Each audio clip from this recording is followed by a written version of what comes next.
Исчез с радаров. Куда пропал начальник российского генштаба? Пескову пришлось выкручиваться. Меня тошнит от Трампа и его интрижки с Путиным. Пока президент США посещает Туманный Альбион, у него в тылу назревает бунт. Юлия Навальная рассказала о причине смерти мужа. Заключение вынесли 2 западные лаборатории. Произвол начальства будет исключен. В Украине приняли новый закон о правах военных. Китайцы уходят по-английски. Промышленный гигант сворачивает бизнес в России. Шеф российской дипломатии снова в ударе. Сергей Лавров выдал очередной перл. И многое другое. Самые важные и срочные новости. Эксклюзивные подробности вы смотрите информационный выпуск «Нехта». Оперативно о событиях в Украине, России, Беларуси и мире. Раньше и понятнее других. Все, что нужно знать сегодня. Против Кремля начали работать, возможно, самые эффективные санкции. Из-за них недельный экспорт нефти из России рухнул почти на четверть. И речь идет о серии ударов украинских дронов по балтийским портам. Среднесуточный морской экспорт сырой нефти из России упал на прошлой неделе почти на 1 миллион баррелей или на 22,7%. Настолько же снизились доходы от продажи сырья, в результате чего страна не досчиталась почти 400 миллионов долларов. Падение объемов оказалось самым значительным с июля 2024 года, свидетельствуют данные о движении судов, собранные Bloomberg. И это прямой результат ударов по инфраструктуре на Балтике. Вывоз нефти из порта Усть-Луга, где беспилотники атаковали 3 обслуживающие терминал насосные станции, составил только половину от объемов недели ранее. А экспорт из Приморска, где были повреждены 2 танкера, был на некоторое время вообще приостановлен. Падение экспортных поставок произошло несмотря на то, что обстрел нефтеперерабатывающих заводов привел к сокращению выпуска топлива, высвободив дополнительные объемы сырой нефти для вывоза из страны. Но удары дронов по портовой и транспортной инфраструктуре сократили экспортные потоки, а также заставили Транснефть ограничить объемы сырья в хранилищах и предупредить производителей, что им придется уменьшить добычу в случае ухудшения ситуации, пишет Bloomberg. Куда исчез начальник российского генштаба? В последний день учений «Запад-2025» основное внимание привлек Владимир Путин, который совершил редкое переодевание в военную форму. Комментаторы писали, что так российский руководитель хотел усилить угрожающий месседж для Запада. Но многие потешались над этим имиджем, так как Путин больше напомнил не Каддафи или Хусейна, а охранника из супермаркета. И только самые внимательные задались вопросом, а где же Валерий Герасимов? Кремлевский пресс-секретарь успокаивает. Идет специальная военная операция, и общую координацию руководства этой операции, конечно же, выполняет начальник генерального штаба.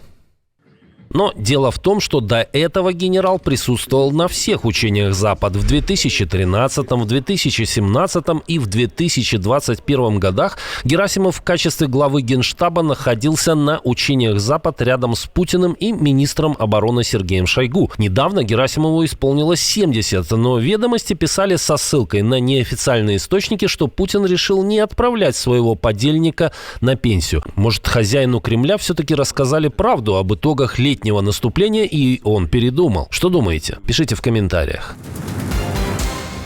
В Вашингтоне назревает бунт, и не в среде бездомных, войну которым недавно объявил Дональд Трамп. Недовольство нарастает среди однопартийцев президента. С несколькими законодателями-республиканцами побеседовало издание The Hill, и многие не скрывают раздражения от бездействия хозяина Белого дома в отношении России. Меня тошнит от Трампа и Джей Ди и их любовной интрижки с Путиным.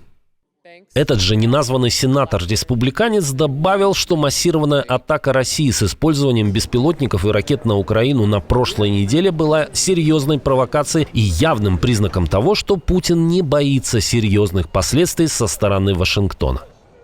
Они просто проверяют, насколько мы готовы прогнуться. Меня от этого тошнит. Но другие законодатели не скрывали своих имен. Сенатор Том Тиллис выразил недовольство отсутствием прогресса в рассмотрении законопроекта о санкциях в Конгрессе, заявив, что принятие законопроекта станет мощным сигналом для России. С ним солидарна и сенатор Лиса Муркowski. Думаю, нам давно пора было перейти к законопроекту о санкциях против России, чтобы послать этот четкий сигнал от Конгресса. Мурковский добавляет, что Трамп просил время подумать. После этого прошло уже все лето, и ничего хорошего для Украины из этого не получилось, равно как и из саммита на Аляске. Юлия Навальная выступила с важным заявлением. Она утверждает, что смерть ее мужа в исправительной колонии «Полярный волк» в Ямало-Ненецком автономном округе наступила в результате отравления. Мы смогли получить и надежным способом переправить за границу образцы биологических материалов Алексея. Лаборатории, по крайней мере, 2 стран, независимо друг от друга, провели исследования этих образцов. Лаборатории 2 стран пришли к выводу: Алексей был убит, а именно отравлен. При этом вдова отмечает, эти лаборатории отказываются обнародовать результаты исследований по политическим соображениям. Навальная признает, что не знает, что делать дальше. Вся доказательная база остается на территории России, и у западных стран нет юридических оснований возбуждать уголовное дело. Я не буду молчать, я утверждаю, что Владимир Путин виновен в убийстве моего мужа Алексея Навального. Я обвиняю российские спецслужбы в разработке запрещенного химического и биологического оружия. Я требую от лабораторий, проводивших исследования, опубликовать результаты. Один из самых ярких оппонентов Путина умер 16 февраля 2024 года в исправительной колонии номер 3 в поселке Харп, проведя почти 300 дней в штрафном изоляторе. В Следственном комитете заявили, что причиной смерти стала внезапная аритмия. Ранее «Инсайдер» опубликовал черновик постановления СК, где говорилось о жалобах Навального на резкую боль в животе, рвоту, судороги в день его смерти. Из окончательной версии документа эти записи были исключены. Досье, в свою очередь, сообщала, что после смерти борца с коррупцией следователи забрали из колонии все предметы, с которыми он контактировал.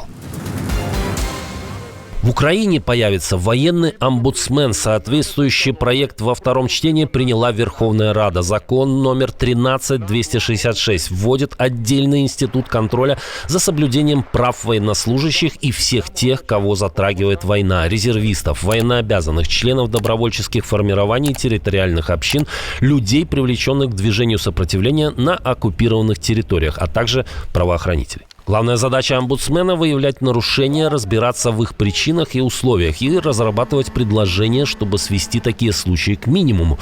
Он сможет направлять заключения и рекомендации командирам, органам военного управления и другим государственным органам, чтобы не просто фиксировать проблемы, а влиять на практику. Назначать и увольнять военного омбудсмена будет президент Украины. Увольнение возможно только при неисполнении или ненадлежащем исполнении полномочий. Ежегодно омбудсмен должен до 30 марта представлять отчет президенту и Верховной Раде. Он будет публичным, за исключением сведений с ограниченным доступом, и размещен на официальном сайте. Похожий институт действует, например, в Израиле. Еще пару недель назад Си Цзиньпин и Владимир Путин демонстрировали миру единство своих режимов, но очередная новость способна подпортить эту картину. Китайский автогигант уходит из России из-за санкций. Chery Automobile сворачивает бизнес в РФ ради выхода на гонконгскую биржу и привлечения более $1 миллиарда. Деньги пойдут на расширение линейки автокаров и гибридов и на зарубежную экспансию. Об этом пишет Nikkei. Россия для Chery была вторым по величине рынком после Китая. В 2024 году здесь продали более 325 тысяч машин. На долю страны пришлось более 25% выручки компании. В России у Chery было 372 дилерских представительства и 687 салонов. Но теперь концерн решил подтвердить соблюдение санкций и экспортного контроля. Эксперты называют это огромным разворотом. Дело не только в западных ограничениях, но и в действиях самой России. Новый утилизационный сбор делает импортные машины нерентабельными, особенно если автопроизводитель не собирает авто локально. Отметим также, Chery параллельно прекращает операции и в дружественном Китаю Иране, и на Кубе. И тоже, чтобы избежать риска санкций. После недавних нарушений воздушного пространства Польши и Румынии европейцы начали осознавать новую реальность. ЕС готов тратить миллиарды, чтобы закрыть очевидную брешь. Financial Times пишет, что тут пришли к простому выводу. Дорогостоящие перехватчики неэффективны против дешевых шахедов, которыми Москва может и будет пользоваться, и об этом нужно думать уже сейчас. Брюссель призывает столицы объединить средства и совместно закупать проверенные в бою системы, а глава Еврокомиссии Урсула фон дер Ляйен прямо говорит, нужно построить дроновую стену на восточной границе. Идея в том, чтобы создать единую европейскую систему, разработанную, развернутую и поддерживаемую, совместную, реагирующую в реальном времени. Без такой унификации каждое прифронтовое государство делает свое, а Россия быстро подстроит тактику под эти разрозненные меры. Польша, страны Балтии и Финляндия уже анонсировали планы по укреплению границ. НАТО тем временем запустила миссию «Восточный страж»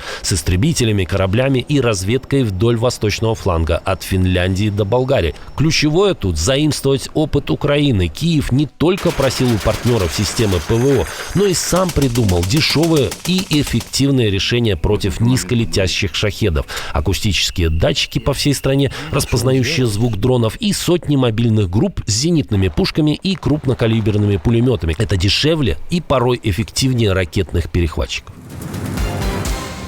Сергей Лавров преподнес миру очередной урок кремлевской дипломатии. На этот раз глава российского МИДа рассказал, кого следует считать оккупантами в Украине. Если вы думали, что войска РФ, то серьезно ошибались. Они, конечно, хотят сорвать мирный процесс путем формирования неких миротворческих, а по сути оккупационных сил. В искаженной реальности Кремля оккупантами будут являться те, кто хотел бы помочь жертве агрессии, а отнюдь не российская армия. Ведь, как заявил пару лет назад тот же Лавров, Россия ни на кого не нападала, на Украину в том числе. На этом Лавров не закончил и выдал еще одно не менее циничное заявление. Никогда российская армия не работает, не наносит удары по гражданским объектам и мирному населению.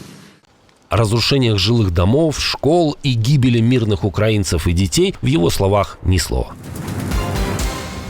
Отдельное спасибо, что досмотрели до конца. Спасибо за ваше доверие. Жду развернутых комментариев, лайков и репостов. Это важно, чтобы нас становилось больше. На этом пока все. До новых встреч и хороших вам новостей.